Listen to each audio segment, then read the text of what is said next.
আসসালামু আলাইকুম।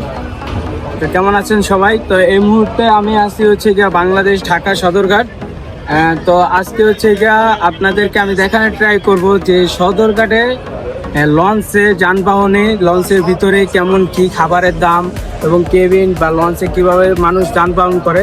এবং সদরঘাটের এই জায়গাটা এরিয়াটা খুবই একটা ভালো না, হয়তো একটু পানির অবস্থা খারাপ, একটু গন্ধ হচ্ছে গিয়ার কারণে অনেক ময়লা আবর্জনা আছে। সদরঘাটের এদিকে এরিয়াটা ছাড়লেই হচ্ছে গিয়ে ফ্রেশ পানি, ভালো পানি এবং লঞ্চের ভিতরে যাবতীয় যত জিনিস আছে আমি দেখানোর ট্রাই করবো। তো আমার ভিডিওর সাথে থাকবেন এবং চ্যানেলটাকে সাবস্ক্রাইব করে রাখবেন। তো চলেন ভিডিও শুরু করা যাক। Let's start my video.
কাচ্চা পেয়ারা টক জল দিয়া বানাইয়া এই মন্যার মার দৈনার দিয়া হিরার মার জিরা দিয়া রসার মার শস্য দিয়া বানাইয়া খাইলেই ভাল লাগে।